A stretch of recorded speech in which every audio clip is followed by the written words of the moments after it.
गिरिराजधारी ब्रजेन्द्र सर्वाधिक शर्मकारी महेंद्र गर्भाधिक गर्भहारी वृंदावने कंद फलोपहारी ममा प्रभु श्री गिरिराजधारी मनः कलानाथ तमो विदारी वंशीरवाकारित तत्कुमारी रासोत्सवोद्वेलरसाब्दिसारी ममा प्रभु श्री गिरिराजधारी मत्तद्विपोद्दामगतानुकारी लुण्ठत् प्रसूना प्रपदीनहारी रामो रसस्पर्शकर प्रसारी ममा प्रभु श्री गिरिराजधारी ममा प्रभु श्री गिरिराजधारी ममा प्रभु श्री गिरिराजधारी। इति श्री वल्लभाचार्य विरचितं श्री गिरिराजधारी अष्टकं संपूर्णम्। कृष्णाय नमः। श्री गोपीजन वल्लभाय नमः। श्रीमदाचार्य चरण कमलेभ्यो नमः। श्री गुसाई जी परम दयाल वे नमः।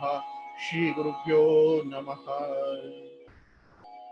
वामे करीं गिरिं स्त्रीषु मुदमिन्द्रे च साध्वसं धारयन्तमहं वन्दे चित्रं गोपेषु गोप्रियम् नवनीतप्रियं नौमि विठ्ठलेशमुदावहम् राजशार्दूलनखरं कृङ्गमाणं व्रजाङ्गणे नमोस्तेस्तु नमो राधे श्रीकृष्ण रमण प्रिये स्वपाद पद्मरजसा सनाथं कुरु मच्छिरः वन्दे श्रीवल्लभाचार्य चरणाब्जयुगं लसत् यतो विन्देद्व्रजाधीश पादाम्बुजमघापम् श्रीगोकुलेश पादाब्ज पराग परिपूर्तये कायवाङ्मनसा नित्यं वन्दे वल्लभनन्दनम् यदङ्गीकारमात्रेण नवनीत प्रिय प्रियं निजं तं मनुते नित्यं वन्दे श्रीगिरिधारिणम् नमः श्रीकृष्णपादाब्ज कलह कुङ्कुम पंकयो रुचयत्यरुणन् शश्वन् मामकं हृदयाम्बुजम्। श्री गुरुभ्यो नमः।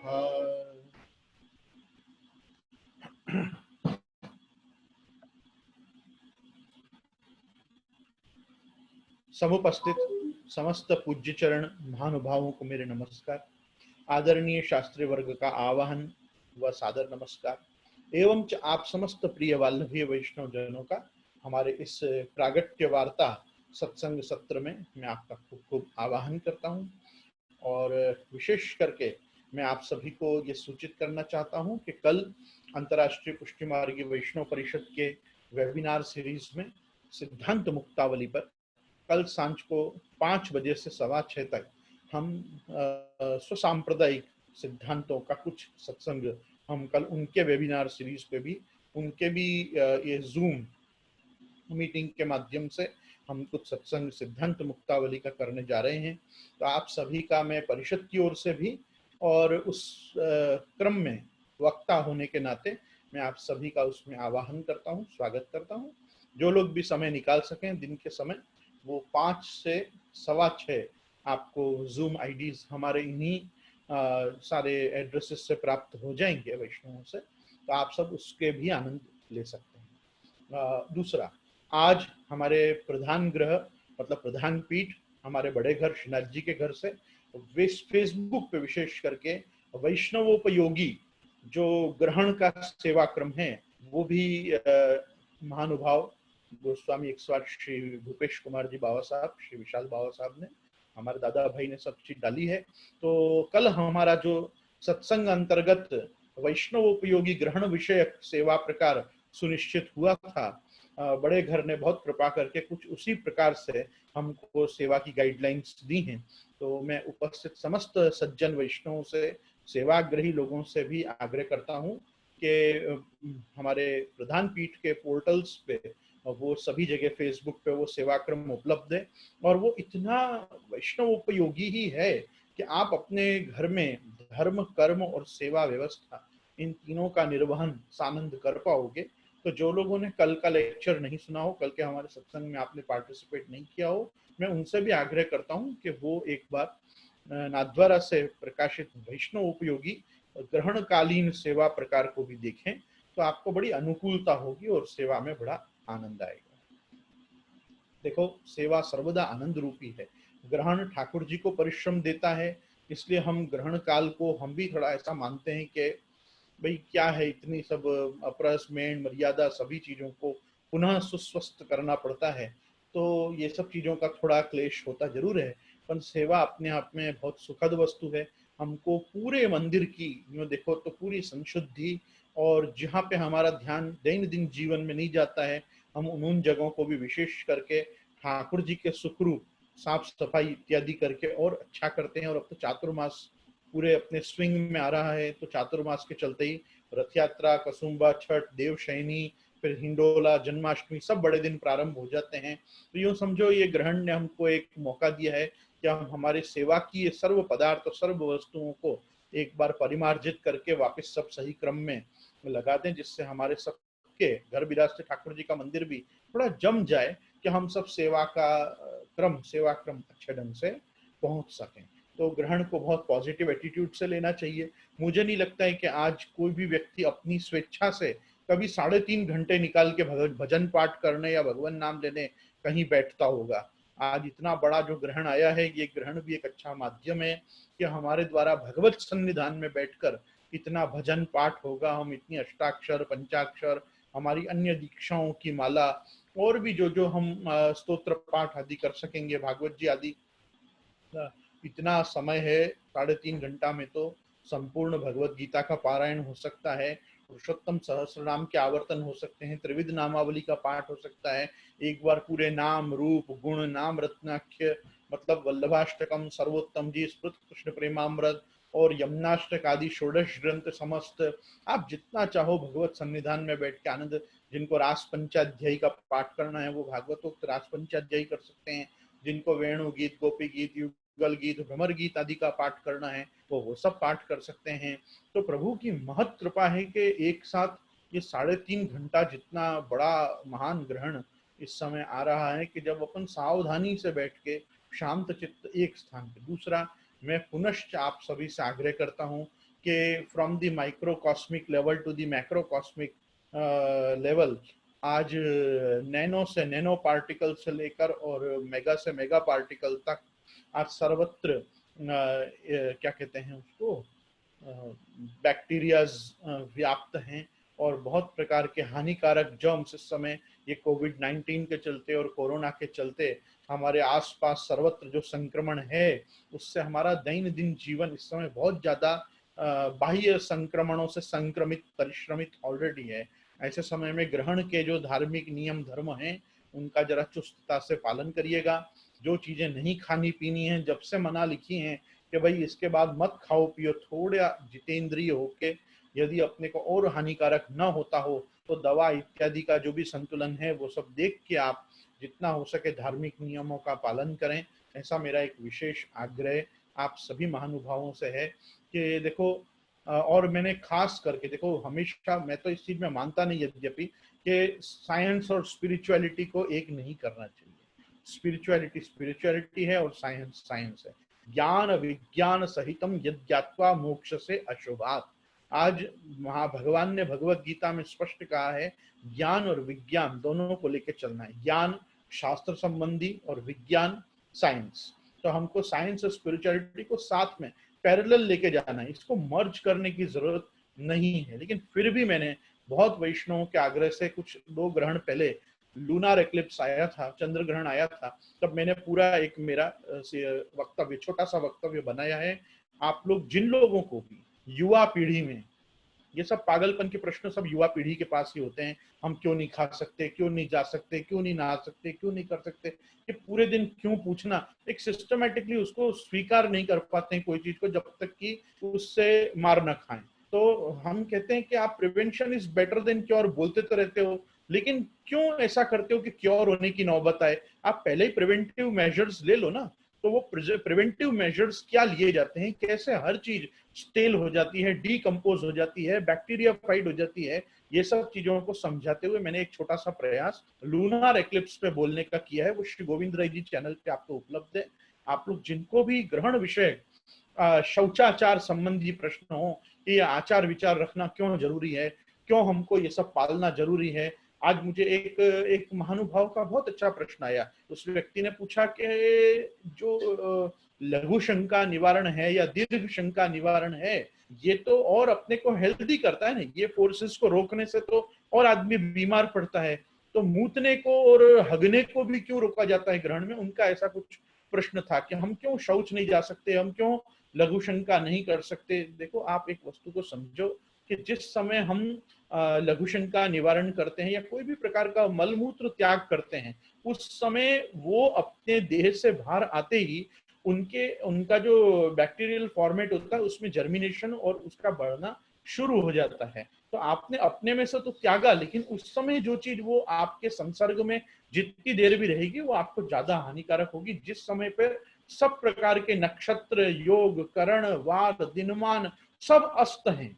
आज क्या है, there is no lunar energy, there is no solar energy on the planet at the time of eclipse. तो जब हमारे एक्लिप्स चल रही है उस समय कोई भी प्रकार के पॉजिटिव और जिसको कहते हैं कि न्यूट्रिटिव या जिस चीज से आपको हेल्थ बेनिफिट्स हो, ऐसे कोई भी प्रकार के रेज पृथ्वी को कहीं से भी टच नहीं हो रहे हैं।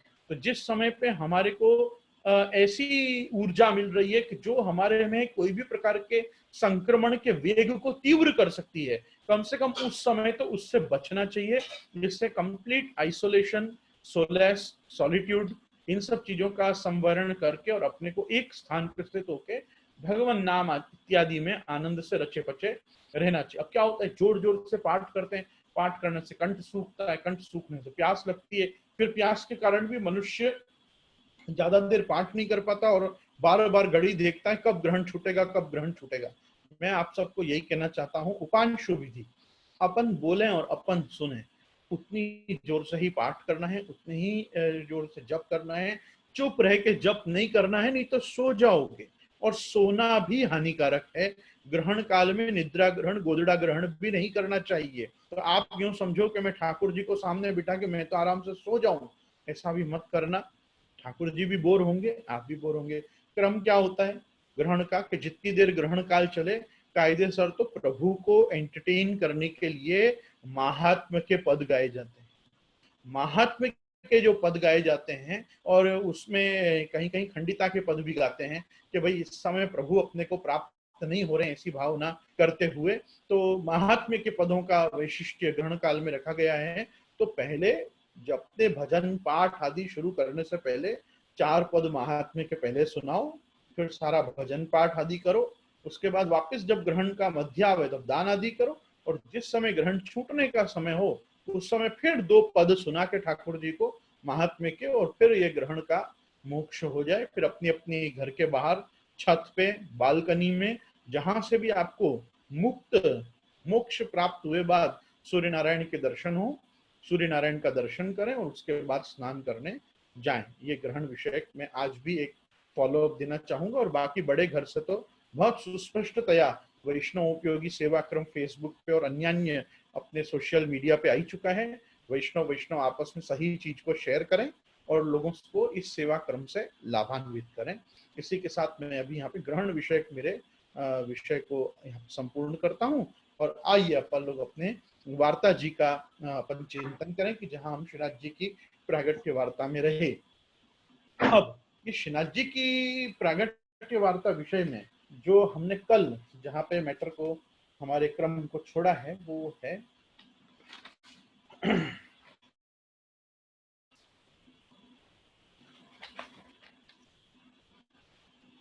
कि श्री आचार्य चरण जो हैं वो आप मथुरा पधारे कल, और मथुरा से फिर आप श्री गोवर्धन की ओर पधारे, विश्राम घाट का सब निवारण करके वहां यंत्र की समस्या।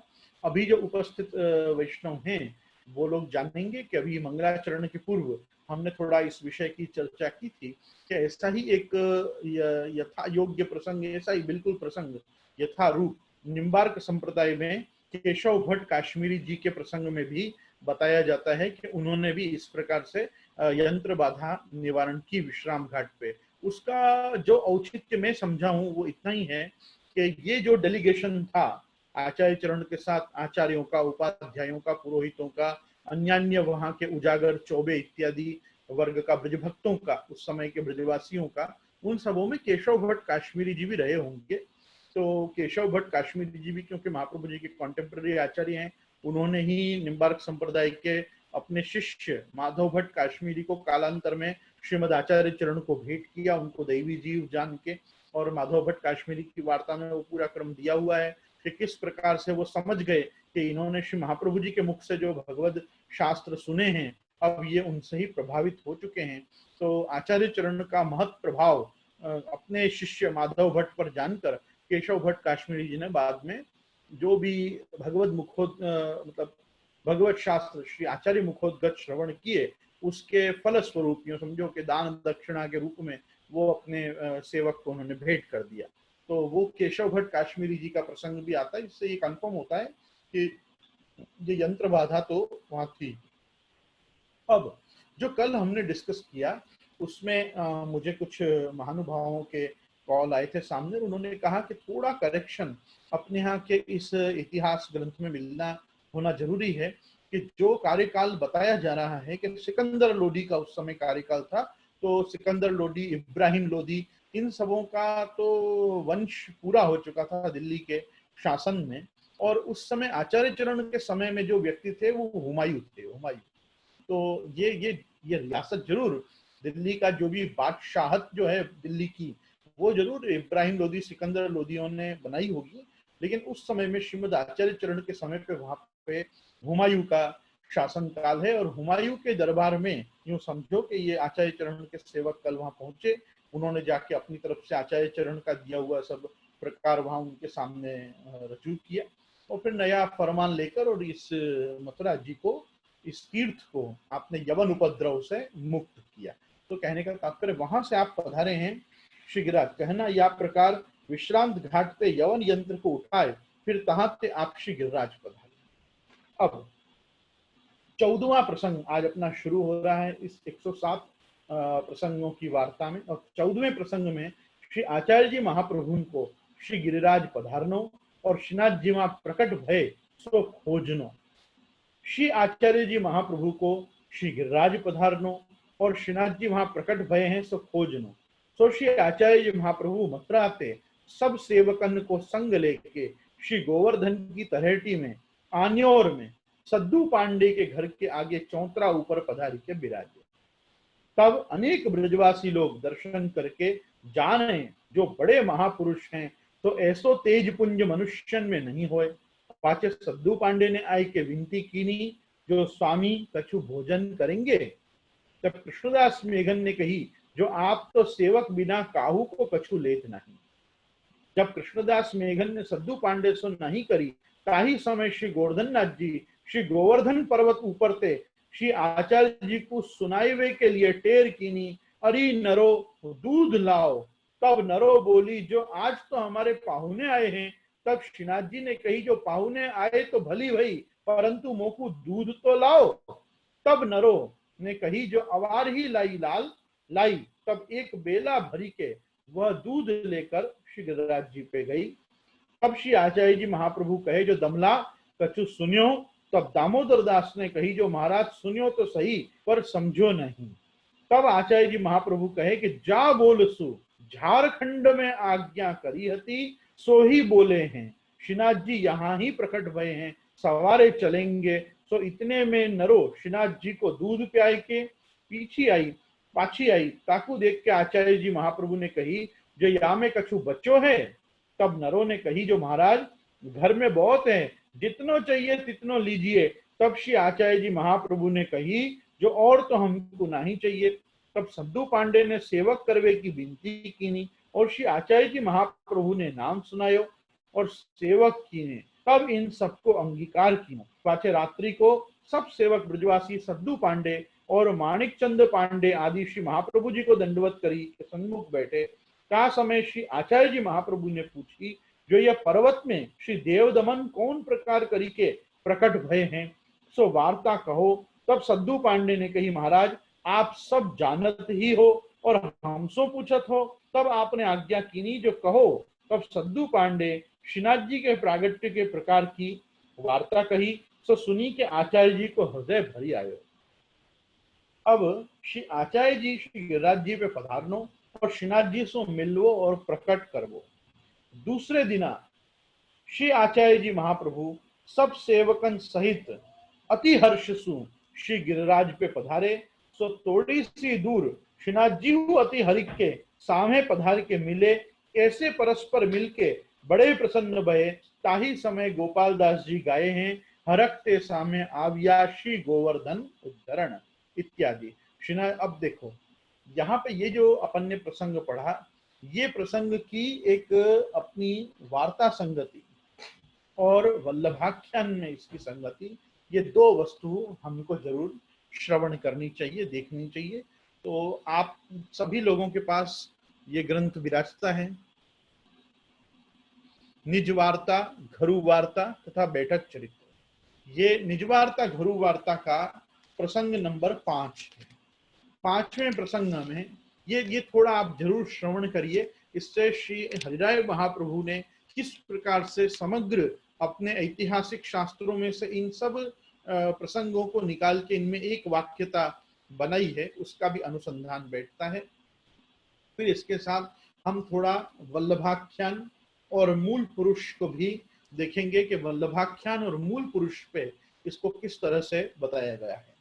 तब श्री आचार्य जी महाप्रभु आप अपने मन में विचारे, जो सब देशांतर में दैवी जीव हैं, ताते आपने तो सब ठोर जानो है, परी होए तो प्रथम व्रज को चलें। व्रज है सो हमारो निज धाम है। प्रथम श्री गोकुल, श्री गोवर्धन, श्री वृंदावन, श्री यमुना जी, इनको देखी के व्रज 84 को उसकी सब प्रदक्षिणा करिए। तो दामोदर दास को संग लेके संवत 1538 श्रावणवदी अष्टमी को श्री आचार्य जी आप ब्रज को पधारे। तब आवत मार्ग में झारखंड में आए और वहां संवत 1548 फागुन सुदी एकादशी गुरुवार के दिन श्री गोवर्धन नाथ जी ने जताई, जो आप बेगी पधारो। हम श्री गोवर्धन पर्वत में 3 दमन हैं, नाग दमन, इंद्र दमन और मध्य में देव दमन। या 3 नाम सो हम प्रकट भये हैं, ताते आप बेगी पधारी के हमारी सेवा को प्रकार प्रकट करो। सो यह आज्ञा सुनी के श्री आचार्य जी आप दामोदर दास को कहे, जो दमला श्री ठाकुर जी ने तुम हमको ऐसी आज्ञा दीनी है, ताते अब बेगी ब्रज को चलें। सो झारखंड में केतेक दिन में आप ब्रज में पधारे। सो संवत 1549 श्रावण सुदी एकादशी गुरुवार के दिना प्रथम श्री गोकुल पधारे। का दिन श्रावण सुदी एकादशी हती, ताते आचार्य जी आप उपवास किए थे, एकादशी व्रत किए हते। सो रात्रि को गोविंद घाट ऊपर एक छोकर है, तहा ठोर एक चौतरा पे आप ओढ़े और थोड़ी सी दूर दामोदर दास सोए हते। इतने में श्री आचार्य जी आपको चिंता उपजी, जो श्री ठाकुर जी ने तो आज्ञा दीनी है, जो भूतल पे दैवी जीवन को उद्धार करो, तो उनसे मेरो संबंध होए और यहाँ पे सब जीव संसार समुद्र में पड़े हैं, ताते अपनो स्वरूप और श्री ठाकुर जी को स्वरूप भूल ही गए हैं। श्री ठाकुर जी तो निर्दोष हैं, पूर्ण गुण विग्रह हैं, और जीव तो अनेक संसार के दोषन से भरे हैं, ताते इनसो संबंध कौन रीति सो होए। यह चिंता करत ही निद्रा आई। तब अर्धरात्रि के समय साक्षात कोटि कंदर्प लावण्य पूर्ण पुरुषोत्तम श्री गोवर्धन धर। श्रवण करिएगा, यह स्पष्ट लिखा हुआ है, कोटि कंदर्प लावण्य पूर्ण पुरुषोत्तम श्री गोवर्धन धर प्रकट होई के श्री मुक्ते कहे, जो तुम चिंता क्यों करत हो। देखो लोग अपने यहाँ कैसा है, वो प्रकट प्रथम मिलन वहां का मानते हैं, पर्वत पे जो प्रथम मिलन का चित्र मिलता है वो भी गिरिराज जी पे मिलता है। लेकिन वास्तव में हम यदि इतिहास में देखें तो आकाशवाणी द्वारा भगवद आज्ञा श्रवण किए बाद आचार्य चरण का जो प्रथम मिलन हुआ है प्रभु से, वो ब्रह्म संबंध के समय ही हुआ है। और ये ब्रह्म संबंध का प्रसंग होने के बाद आप वहां पे पधारेंगे श्री गिरिराज जी पे, और वहां आपका मतलब आप दोनों का उस श्री जी के स्वरूप से प्रथम मिलन वहां होगा। तो आप ये समझिए कि आप वही श्री मुक्ति आज्ञा किए, जो तुम क्यों चिंता करत हो, जिनको तुम नाम देके ब्रह्म संबंध कराओगे ताकि सकल दोष दूर होंगे और मेरी प्राप्ति होगी। ब्रह्म संबंध बिना प्रेम लक्षणा भक्ति न होई, और प्रेम लक्षणा भक्ति बिना पुष्टि मार्ग में अंगीकार न होए। प्रेम लक्षणा भक्ति, नवदा भक्ति के ऊपर एक और 10वीं भक्ति, और 10वीं भक्ति जो है वो क्यों आवश्यक है, 10वें भक्त जो है वो निर्गुण भक्त है। तो सात्विक राजस तामस आदि प्रभेदन सो 9 प्रकार के भक्त बने, पुष्टि प्रवाह मर्यादा भेद करके 9 प्रकार के भक्त बने, और 10वें भक्त बने निर्गुण। तो 10वीं भक्ति प्रकट होगी प्रेम लक्षणा, तब प्रेम लक्षणा भक्ति सु श्रवण कीर्तन स्मरण आदि ये नवधा साधन जो है भक्ति के, प्रेमैव तत्रो वो आवे न, श्री वल्लभाचार्य मते फलम तद प्राकट्य मत्रा व्यभिचार हेतु प्रेमैव तत्रोपयोक्ता नवधोक्त भक्ति तत्रोपयोगोखिल साधना नाम यह कुर्यात सुंदराक्षीणाम भवने लास्य नर्तने तासाम भावनया सिद्ध सही सर्व फलानुभाग। तो ये श्री गोसाई जी की जो कारिका है इसमें स्पष्ट बताया गया है कि सर्वोपरि जो है वो प्रेम लक्षणा भक्ति है, और प्रेम लक्षणा भक्ति 10वीं भक्ति है। ये वही भक्ति है कि जो भक्ति के लिए 11वें स्कंद में भगवान उद्धव जी के प्रति कह रहे हैं, एवं धर्मैर मनुष्याणाम उद्धव आत्मनिवेदिनाम मयि संजायते भक्ति पुण्योर्थस्या विशिष्यते। ये जो कारिका बड़ी प्रसिद्ध कारिका है पुष्टि संप्रदाय में कि आत्मनिवेदन से जन्य भक्ति। तो आत्मनिवेदन तो खुद नवदा भक्ति में 9वीं भक्ति है, उससे कोई भक्ति कैसे प्रकट होगी। तो भाई आत्मनिवेदन से जन्य जो भक्ति प्रकट होगी वो प्रेम लक्षणा भक्ति होगी। और वो प्रेम लक्षणा मतलब जिसका लक्षण, लक्षणा मतलब जिसका लक्षण क्या है, क्या सिम्टम्स है उस भक्ति के, कि वो और किसी कारण से प्रकट नहीं हो रही है, केवल भगवत प्रति जो प्रेम है। रतिर देवादि विषया भाव इत्य विधीयते, कि जो रतिर देवादि विषया प्रकट हो रही है, रति देवादि विषय में, तो देवताओं के विषय में, देवादि देव के विषय में, हमारे गोवर्धन धर के प्रति जो हमारा प्रेम प्रकट हो रहा है, अहैतुक क्या अप्रतिहता ययात्मा संप्रसिद्धति, वो अहैतुकी अप्रतिहत भक्ति जो है वो प्रेम लक्षणा भक्ति। अरे हरिर्हिर साध्यते भक्त्या प्रमाणम तत्र गोपिका, गोपी जनों के पास क्या था, गोपी जनों के पास प्रेम था, विशुद्ध प्रेम था। तो विशुद्ध प्रेम के प्रभाव से उन्होंने प्रभु को प्राप्त किया। दूसरा, भाव की तीव्रता अपने आप में ही भगवत संबंध कराती है। गोप्य कामाद भयात कंसो द्वेषात चैद्यादयो नृपा संबंधाद वृष्णय स्नेहा जूयम भक्त्या वयम विभो इत्यादि वाक्यों में भागवत जी प्रमाण है कि अपन लोग कोई भी यथा वैरानुबंधेन मर्तस तन्मयतामियात न तथा भक्ति योगेन इति में निश्चिता मति।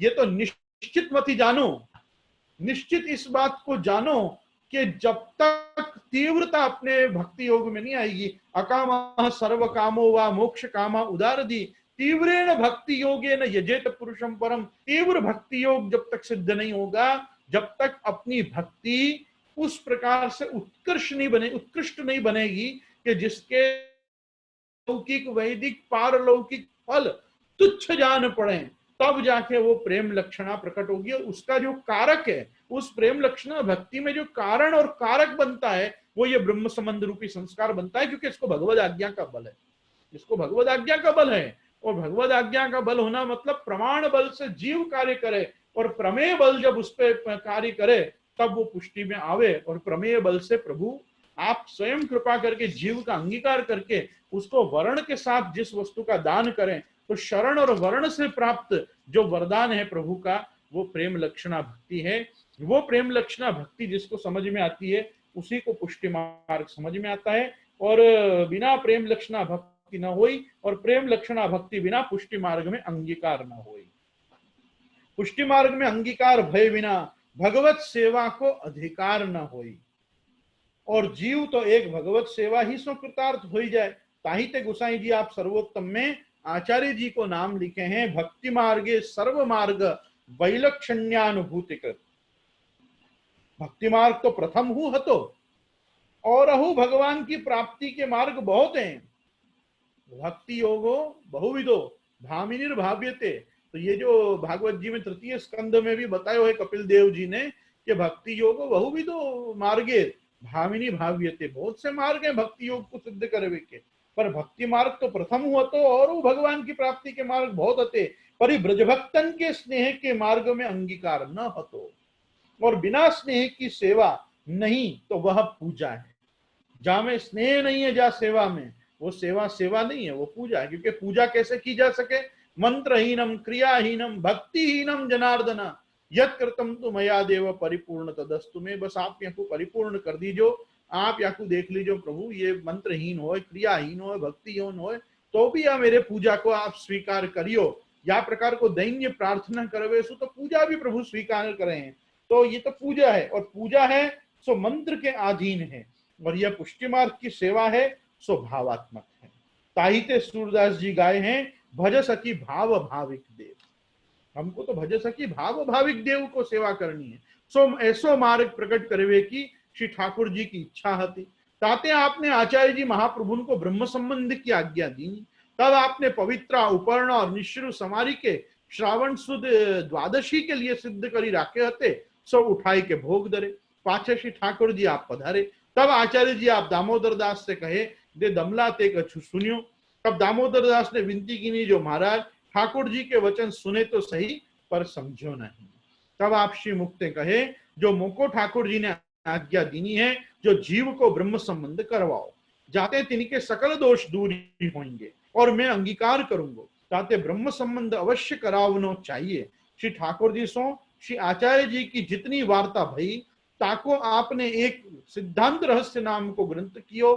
सो ग्रंथ को अर्थ यहाँ पे देते हैं। तो यह प्रकार से पूरा वार्ता साहित्य में भी सिद्धांत रहस्य का पूरा अर्थ यहाँ पे दिया हुआ है। और यह ग्रंथ कियो, यह वार्ता सब एकादशी की अर्धरात्रि को भई, और अर्धरात्रि को ही मिश्री पवित्रा धराए। देखो अपने यहाँ जब भी भागवत जी की एक विधा है, भागवत जी की एक परंपरा है कि जहां पे भी साक्षात और स्वयं ये दो पद आए, वहां पे जो प्रभु का आविर्भाव माना जाता है वो गोवर्धन धर श्रीनाथ जी का ही आविर्भाव माना जाता है। वो साक्षात पुष्टि पुरुषोत्तम ही है।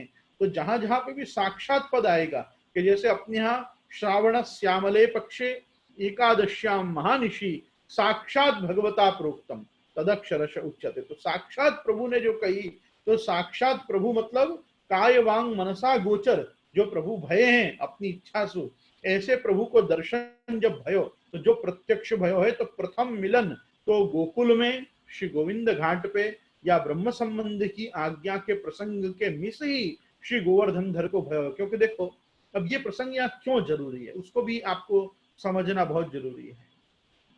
जब झारखंड में आज्ञा भई, तब प्रभु ने वाणी प्रकट करी। वाणी कहां से प्रकट हो गए, मुखारविंद से वाणी प्रकट हो गए। तो इसके पहले क्या प्रकट हुआ, श्री महाप्रभु जी के जन्म से ही वहां श्रीनाथ जी का मुखारविंद प्रकट हुआ कि नहीं पर्वत पे।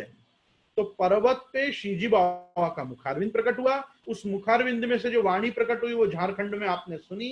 वो वाणी और अभी जो वाणी पर्वत पे से सुनी नरों के सामने, वो वाणी एक ही है। ये भी बताने के लिए प्रभु ने कि मेरी वो वाणी देखो, झारखंड के वचन स्मरण करो और मेरे अभी नरों के साथ के संवाद सुनो, एक ही बात बोली जा रही है ना। उसी प्रकार से जैसे वाणी के संबंध से अपना तादात्म्य प्रभु बता रहे हैं कि झारखंड में की हुई आकाशवाणी भगवद आज्ञा ही है, वो कोई देवी देवताओं के द्वारा नहीं कहवाई है।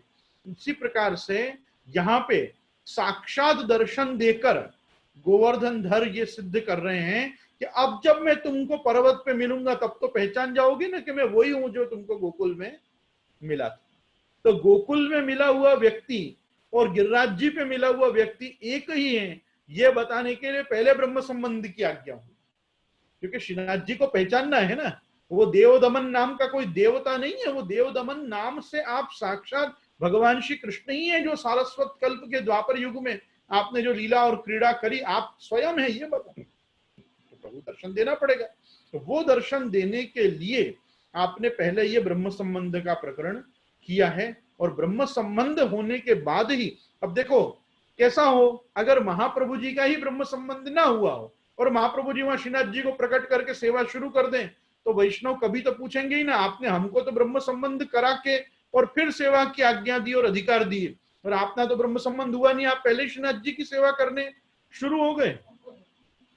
ऐसा आज के लोग न पूछें, इसलिए 500 साल पहले से इतिहासकार स्पष्ट लिख रहे हैं। श्री गोकुलनाथ जी आप स्पष्ट लिख रहे हैं, यदुनाथ जी आप स्पष्ट लिख रहे हैं, श्री हरिराय महाप्रभु आप स्पष्ट लिख रहे हैं कि पहले ब्रह्म संबंध हुआ। महाप्रभु जी का लीला में नित्य संबंध है, महाप्रभु जी को ब्रह्म संबंध अपेक्षित नहीं है। लेकिन साथ के जो हरसानी जी जैसे लोग बैठे हैं, कृष्णदास जैसे लोग बैठे हैं, इनको तो पूछना ही पड़ेगा कि ते कछु सुनियो, ताकि ये साक्षी रूप रहे कि हाँ हमने कछु सुनियो, और कोई ना कोई तो बोलो, और जो बोलो वो हमको समझ में नहीं है, ये सुमुठनो हमने उचित नहीं समझो। तो आप एक वस्तु को समझो, इतिहास अपने यहाँ का बहुत जबरदस्त बता रहा है इस प्रसंग को, कि श्री आचार्य चरण का भी ब्रह्म संबंधी श्लोक में तो हुआ है। ये जो प्रकार बताया, इस प्रकार से करने को बताया, तो महाप्रभु जी को भी तो आपने ये पूरा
मधुरम, पूरा मधुराष्टक का जो प्रादुर्भाव है, जो विश्व व्याप्त विश्व प्रसिद्ध श्रीमद आचार्य चरण की जो कृति है, जिसमें कितनी नृत्यांगनाएं आज तक सब नाच ली, कथक भी कर ली, भरतनाट्यम भी कर ली, उड़िया भी नाच ली, सब जो है जितनी भी भारतवर्ष की साहित्यिक कलाकार जितनी भी हैं, हर यो समझो के कला के पारखी व्यक्ति ने आचार्य चरण की इस कृति पे तो नृत्य समर्पित प्रभु को किया ही है। तो मधुराष्टक अपना बड़ा अति प्रसिद्ध है।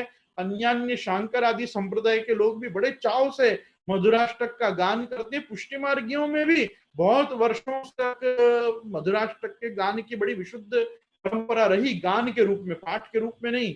गेय, ये स्तोत्र को गेय रूप में, उद्गीत के रूप में गाया जाता था, क्योंकि मधुराष्टक के पाठ की आज्ञा गुरु से लेनी पड़ती। 120 वचनामृतकार श्री परिवृढ़ाष्टकम, श्री मधुराष्टकम, कृष्ण प्रेमामृतम, और जितने भी गोसाई जी कृत स्वामिनी स्तोत्र हैं, उन सबों के लिए 120 वचनामृतकार गिरधर लाल जी महाराज स्पष्ट लिखते हैं कि ये वल्लभ कृपा करके आज्ञा दें तो करनो, नहीं तो वैष्णव को इन स्तोत्र पाठन को पाठ नहीं करनो। तो पाठ वाठ तो पहले से नहीं होता था, लेकिन हाँ लोग बड़े चाव से सत्संग के क्रम में, भजन के क्रम में और कीर्तन आदि की सभाओं में भी मधुराष्टक का गान करते थे, क्योंकि इसको सार्थ जानना, सटीक सार्थ संज्ञान पूर्वक जानने के लिए तो अधिकारी विशेष होना चाहिए, तब मधुराष्टक की टीका ऐसे पात्र के आगे हो सकती है।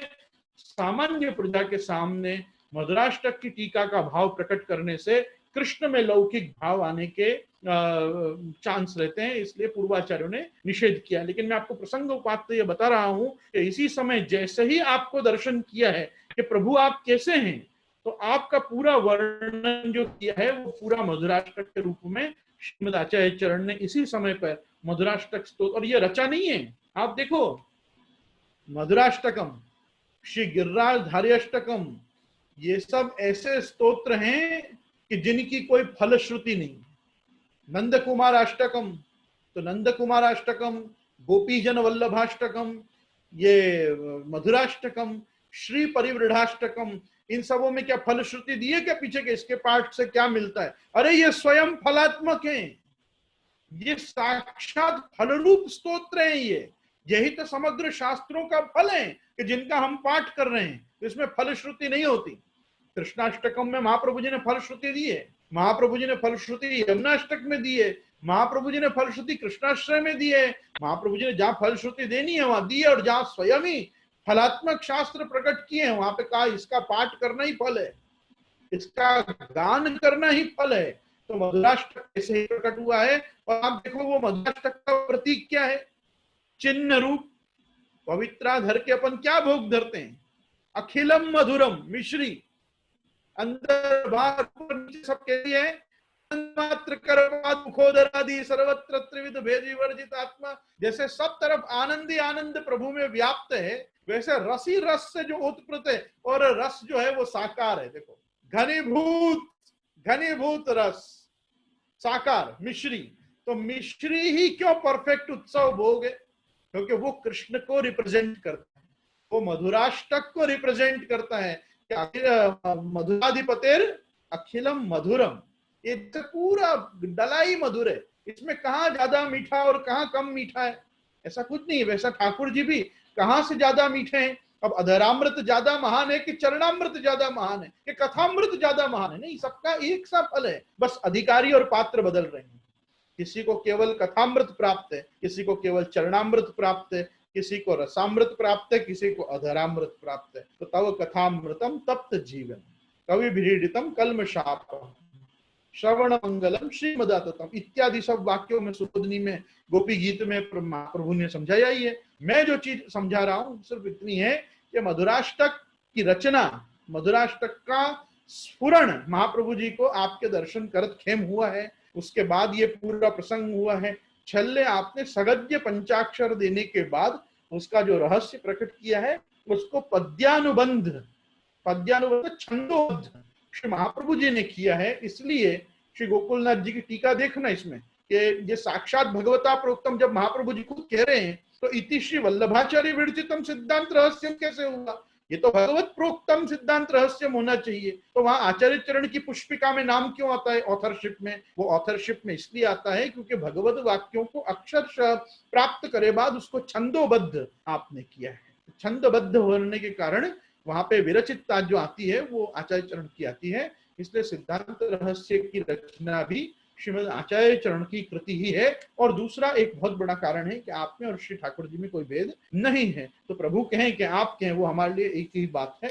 तो मेरे कहने का तात्पर्य सिर्फ इतना था कि यही समय पे जिस समय ब्रह्म संबंधी की आज्ञा और सब हुई है, इसी समय पर गोकुल में ही भगवत दर्शन करते ही जानते ही कि यही प्रभु ने आकाशवाणी द्वारा मुझे झारखंड में भगवत आज्ञा करी, यही प्रभु आज मुझे आप प्रकट होके स्वयं ब्रह्म संबंध आप करा रहे हैं, कर रहे हैं मेरे साथ, और मुझे आज्ञा कर रहे हैं कि इस प्रकार से जीव का करो। और अंततो गत्वा आप ही अब जब आप गिरिराज पे पधारेंगे और सामने गोवर्धन उद्धरण पधारेंगे और मिलेंगे तो आचार्य चरण पहचान लेंगे कि हाँ भाई यही 7 वर्ष को लड़का मुकु गोकुल में भी मिलो, बराबर। तो वो पूरा प्रसंग है।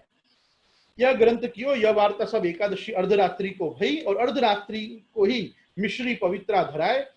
श्रीनाथ जी और 7 स्वरूपन के यहाँ एकादशी द्वादशी को 2 ही उत्सव मानत है। और श्रावण शुद्ध द्वादशी के दिन श्री आचार्य जी ने प्रथम ब्रह्म संबंध दामोदर दास को करवाए। अब देखो क्या होता है। देखो ब्रह्म संबंध जब महाप्रभु जी ने कराया तो वल्लभ दिग्विजय, श्री वल्लभ दिग्विजय स्पष्ट कहती है कि दामोदर दास जी का और कृष्णदास मेघन का ब्रह्म संबंध साथ में हुआ। साथ में ब्रह्म संबंध हुआ तो भी पहले दामोदर दास जी का नाम क्यों आता है? क्या प्रथम सेवक दामोदर दास जी हैं, क्योंकि इन एडिशन इनने भगवत आज्ञा भी सुनी।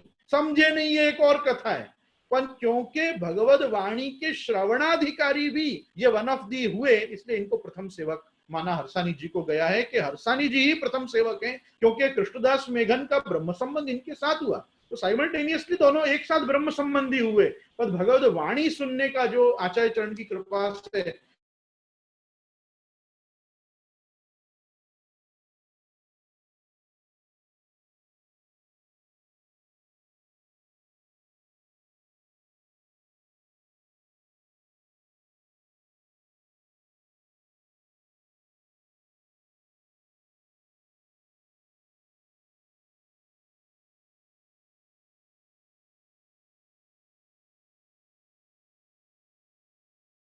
संबंध न हतो और समझें तो स्वामी सेवक भाव न रहे, ता फेरी आचार्य महाप्रभु इनको ब्रह्म संबंध काहे को करवावे। जैसे गोविंद दुबे श्री रणछोड़ जी सो बात करन लागे हते, तब श्री आचार्य जी महाप्रभु आप सुबोधनी जी कहत हते, सो पोथी बांधी के कहो तो सो श्री ठाकुर जी बातें करत हैं, तो हम तो काहे सो कथा कहें। ताते स्वामी सेवक भाव राखी के दामोदर दास ने वचन सुने पर समझे नहीं, ऐसे कहो। या को कारण दामोदर दास जी को गुसाई जी आगे पूछेंगे, जो तुम आचार्य जी महाप्रभु को कहा करी के जानत हो।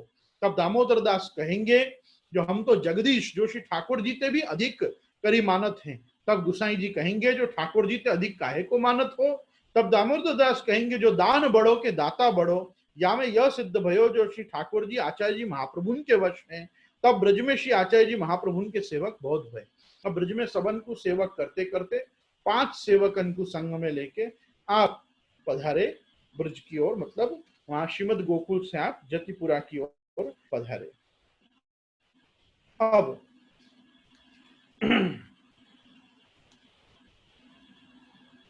तब सद्दू पांडे के एक भवानी स्त्री और एक बेटी हती, वाको नाम नरो हो, तो वाके ऊपर गोवर्धन नाथ जी बहुत कृपा करते। सो वहां सांझ सवेरे 2 बिरिया श्रीनाथ जी को दूध प्यावे को जाती, तो सब जब वह घर काम काज में हो तब जा न सके। तब गिरिराज ऊपर सो वाको श्री गोवर्धन नाथ जी पुकारे, तब न जाई, तो श्रीनाथ जी आप वाके घर आए के मांगी के अरोगे, जैसे को घर को बालक होई, जैसे आप वासो हिले नरो के साथ। जो जा समय कृष्णदास मेघन ने सद्दू पांडे सो नाही कीनी, ताही समय श्री गोवर्धननाथ जी पुकारी की कहे, अरे नरो दूध लाओ। तब नरो ने कही, जो आज तो मेरे पाहुने आए हैं। तब आप कहे, जो आप पाहुने आए हैं सो तो भली भई, पर मोको तो दूध लाऊ। तब नरो ने कही, जो हो वारी लाल लाई। सो नरो दूध को कटोरा भरी पर्वत के ऊपर ले गई। ता समय आप श्री आचार्य दामोदर दास से कही, जो दमला तेने कछु सुनियो। तब दामोदर दास ने कही, जो हाँ महाराज सुनियो। तब आप श्री मुक्त कहे, जो यह शब्द और झारखंड को शब्द एक मिलत है, तासो आप प्रभु यहाँ ही प्रकट भये हैं, ऐसो जानी परत हैं, ताते सवारे ऊपर चलेंगे। ऐसे आप श्री मुक्ते कहत भय। इतने में नरो श्री गोवर्धननाथ जी को दूध प्याई के आई। तब श्री आचार्य जी आप वासो कहे, जो ये हमको दे, या में कछु बचो है। तब नरो ने कही, हाँ महाराज रंचक है। तब आप कहे, जो रंचक ही लाऊ। तब वाने कही, जो महाराज घर में दूध बहुत है सो लाऊं। तब आप कहे, जो और तो हमारे चाहिए नहीं। सद्दू पांडे तो भगवदीय हैं, श्री गोवर्धननाथ जी के कृपा पात्र हैं, जो साक्षात गोवर्धननाथ जी इनसे बात करते हैं, तो जो चाहिए सो मांगी लेते। सो वह समय सद्दू पांडे को तो महाप्रभु ने दर्शन साक्षात पुरुषोत्तम के भय। तब सद्दू पांडे ने कही, जो महाराज हमको कृपा करी के नाम दीजिए। तब आप अनुग्रह करी के उनको अपने किए, तब सब कछु उनको अंगीकार कियो। पाछे वार रात्रि को सद्दू पांडे और उनके बड़े भाई माणिकचंद पांडे और सद्दू पांडे की स्त्री भवानी और बाकी बेटी नरो और ब्रजवासी बड़े बड़े वृद्ध हते, तो सब श्री आचार्य जी महाप्रभु के चौतरा पास आए बैठे। तब आप श्री मुक्ते कहे, जो कहो सद्दू पांडे, ये देव दमन ऊपर प्रकट भय हैं, सो कौन रीति सो प्रकट भय हैं, इनकी सब बात तुम हमसो कहो। तब सद्दू पांडे ने कही, जो आप तो सब जानत हो और आप ही पूछत हो, तो कहत हूं। ऐसे कही के जा रीति सो गोवर्धननाथ जी प्रागट के भयो हो, तो सो भांति सद्दू पांडे कहत भय। मतलब रात्रि भर श्रीमद आचार्य चरण ने ये सत्संग उनके साथ किया कि अब तक श्रीनाथ जी ने यहाँ क्या क्या लीलाएं करी हैं तुम्हारे साथ, वो सर्व वृत्तांत भी तुम मुझे सुनाओ, और मेरे संग के इन 5 सेवकों को भी बताओ कि श्री गोवर्धननाथ जी ने अभी तक यहाँ क्या क्या किया। वार्ता प्रसंग 7वां। देखो ये निज वार्ता के अंदर अभी अपन चल रहे हैं, और निज वार्ता में ये 7वां प्रसंग चल रहा है। गोवर्धननाथ जी की प्रागट की वार्ता में हम अभी 14वें 15वें प्रसंग में चल रहे हैं, और यहाँ पे इसके साथ हम थोड़ा वल्लभाख्यान भी देखेंगे। महाराज हमारी गायन को एक ग्वाल हतो, वो सगरे गांव की गाय चरावे को जातो। सो एक ब्राह्मण की बहुत बड़ी गाय हती, सो वाहु गाय को वो चरावे जातो।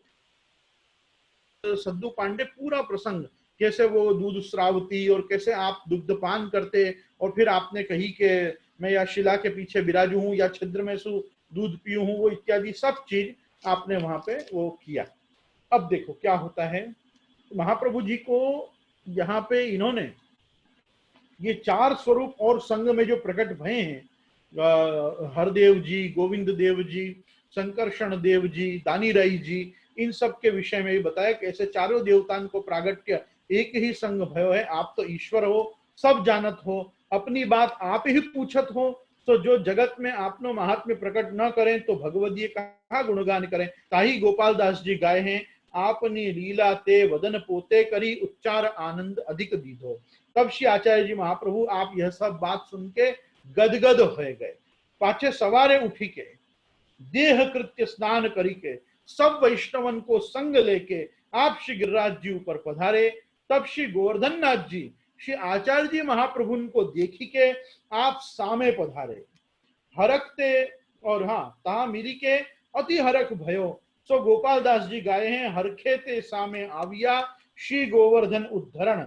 जब श्री गोवर्धन नाथ जी श्री आचार्य जी महाप्रभु से मिले तब बहुत प्रसन्न भये। आप तो श्री आचार्य जी महाप्रभु के लिए प्रकट भये हैं, ताको हेतु यह है जो आपने श्री महाप्रभु को आज्ञा दीनी है कि जो तुम भूतल पे प्रकट होई के दैवी जीवन को उद्धार करो।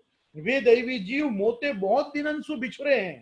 तब आप श्री आचार्य जी ठाकुर जी की आज्ञा ते मनुष्य देह को अंगीकार करके भूतल पे पधारे हैं। सो दैवी जीव को तो साक्षात पूर्ण पुरुषोत्तम श्री नंद कुमार को ही दर्शन होते हैं। जो सब जगत को ऐसो दर्शन होई तो सब जगत कृतार्थ हो जाए, ताते मनुष्य को देह को नाट्य किए हैं। गुसाई जी आप वल्लभाष्टक में लिखे हैं, वस्तुतः कृष्ण एव, ऐसो आचार्य जी आपको स्वरूप है। तब श्री ठाकुर जी ने आज्ञा दीनी जो तुम भूतल ऊपर पधारो। तब श्री की आज्ञा ते भूतल ऊपर पधारे। ठाकुर जी को आपते बड़ो स्नेह है, ताते आपको नाम श्री वल्लभ है, એટલે પ્રભુને પ્રિય। श्री यमुनाष्टक स्तोत्र के समापन में आपने ही कहो है कि जो वदति वल्लभ श्री हरे है। आचार्य जी महाप्रभु को विरह सयो न जाएगो, ऐसो जान के आपहु श्री गोवर्धन नाथ जी भूतल पे प्रकट भये हैं।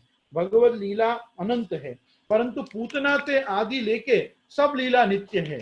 श्री आचार्य जी महाप्रभु ने श्री गोवर्धन धर प्रकट किए, ताको कारण यह जो श्री गोवर्धन धर परम कृपाल है। इंद्र ने इतनो अपराध कियो तो आपने वाक्य ऊपर अनुग्रह कियो। वाने गाय को और ब्रजभक्तन को ब्रज को श्री गोवर्धन को द्रोह कियो, परी श्री गोवर्धन नाथ जी सु कछु मन में न लाए। वाक्य ऊपर उल्टो अनुग्रह करी के वाको अपने लोक को पठाए, और जो वाने अपराध किनो हो तो सब सेवा करी के मानी।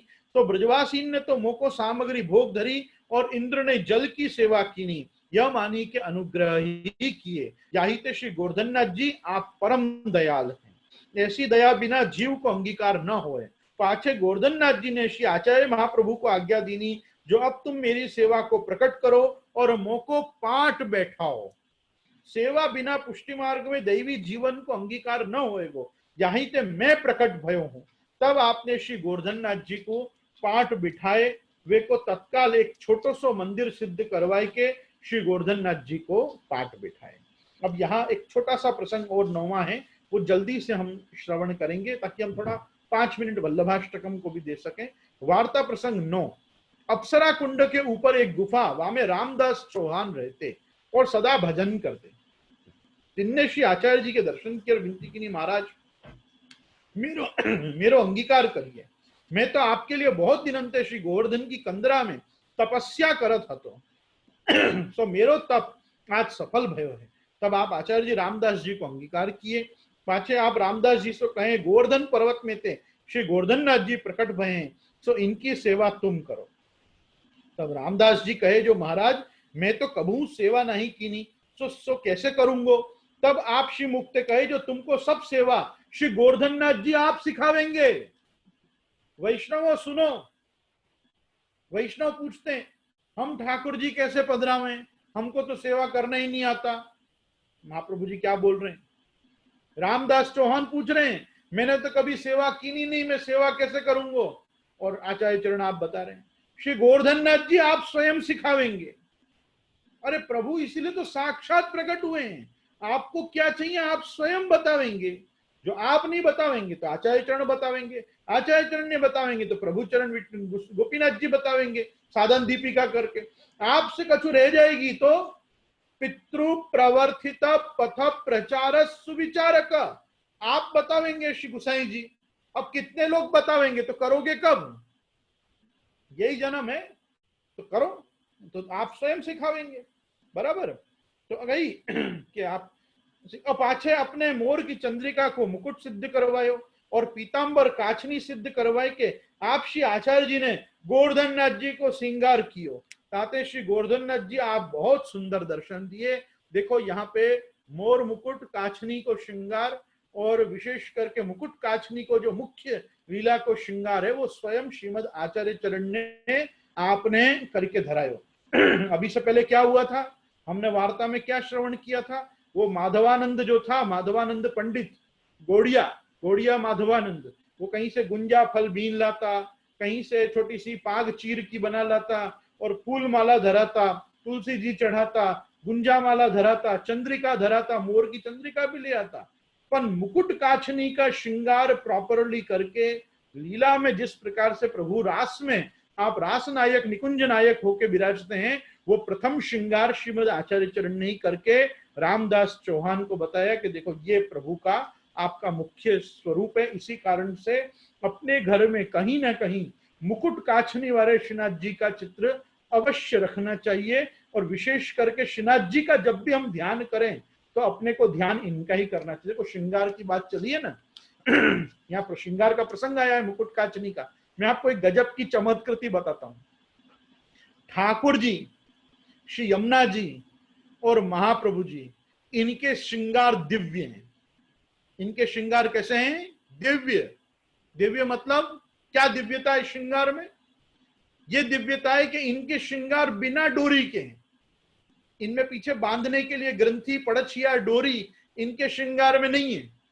लीला संबंध देखो, भगवान प्रकट हुए कृष्णावतार में, जब भगवान प्रकट हुए देवकी जी के वहां, वसुदेव जी के वहां कारागृह में, तो क्या वर्णन आता है?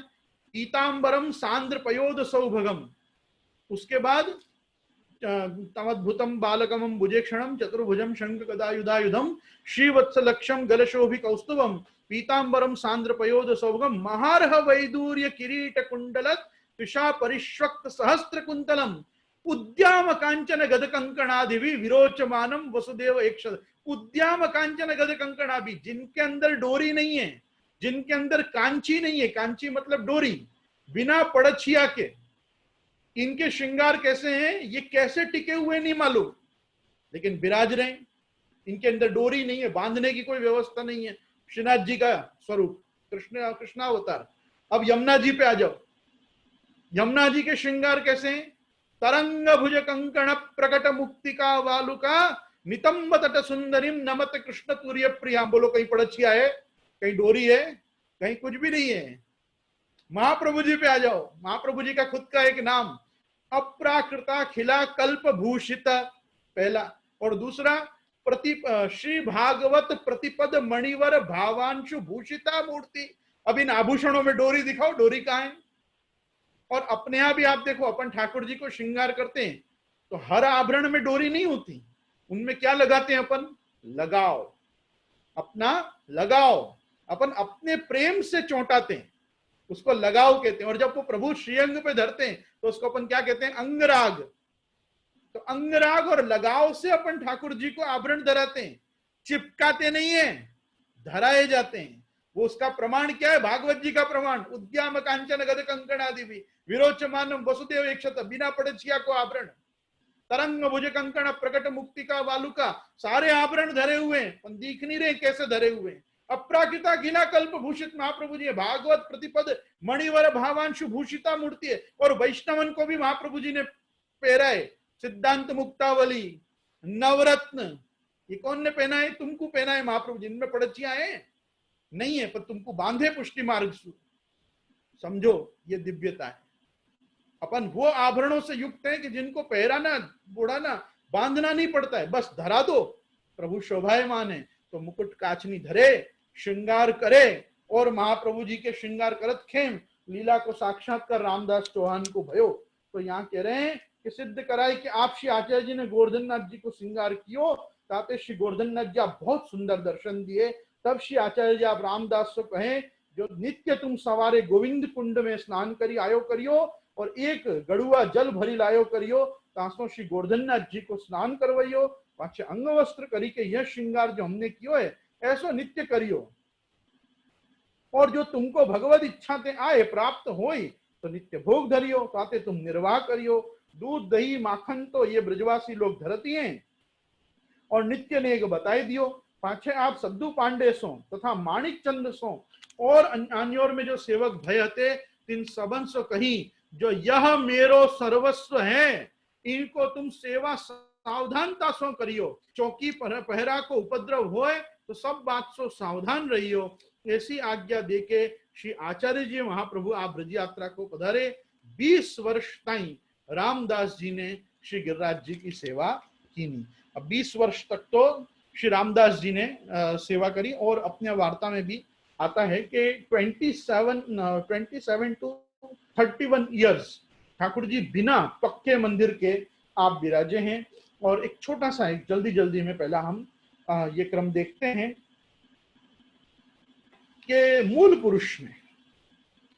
पुरुष जो ग्रंथ है द्वारकेश जी कृत, ये वही द्वारकेश जी हैं जिन्होंने भाव भावना, रहस्य भावना, लीला भावना इत्यादि ग्रंथ प्रकट किए हैं। और आपने रास लीलामृत, आप वैष्णवों को वो पहले तो धोड़ याद होता था, बजत कुंज में मुंज बांसुरी, वो पूरा जो धोड़ है वो आप द्वारकेश जी का ही लिखा हुआ है। आपका ये बहुत प्रसिद्ध इतिहास ग्रंथ है मूल पुरुष। और अब ये मूल पुरुष के बाद आप यहाँ पे इसमें लिख रहे हैं कि परिक्रमा त्रिजी चित आई, तीसरी परिक्रमा का महाप्रभु जी ने संकल्प लिया विवाह के बाद। परिक्रमा त्रिजी चित आई, निकस चले श्री वल्लभ राई, झारखंड में प्रभु ने जताई, अपने में मोही मिलो मन भाई। मिलेंगे हरिदास पे, श्रवण करना, मिलेंगे हरिदास पे जहां 3 दमन कहा वही, इंद्र नाग जू देव दमन सो मेरो नाम धरा वही। फेर के जब ब्रज पधारे 5 सेवक संग हैं, सद्दू है आन्योर में और द्वार पे ठाड़े रहे। सद्दू कही स्वामी कछु खइये, मेघन कही सेवक को ले हैं। इतने प्रभु गिरी ऊपर बोले, लाई नरो दूध रहे अन बोले। बोली नरो यह पाउने आए, तिन्ही को बैठारिये। प्रभु कहत मोहे बेर लागत, भली चित्त विचारिये। ले गई पय प्याय आई, देख श्री वल्लभ कयो। बचो होए कछु हमें दीजिए, बोल पहलो ही गयो। देखे नरो बोली हो बारी, नाम दीजिए गर्व प्रहारी। नाम दीनो पूछी वे कहाँ हैं, कही पर्वत जाओ तहां हैं। तहां देखे प्राणपति सब, तुलसी दो तन फूल ही। वही समय सुख कहीं ना आवे, पंगु गति मति भूल ही।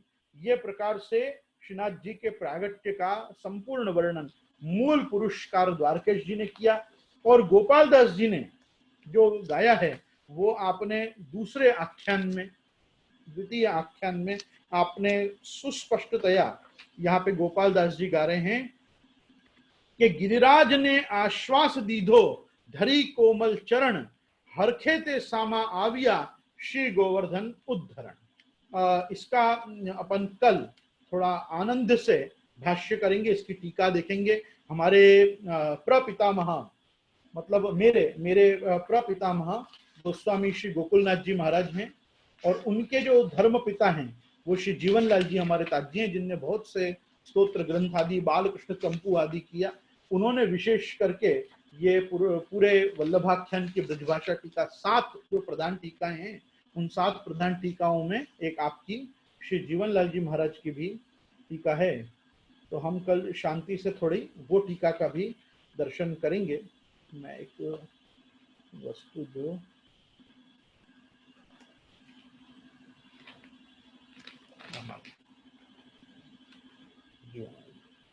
ये मेरे प्रपितामह के धर्म पिता हैं, ये श्री जीवनलाल जी महाराज हैं।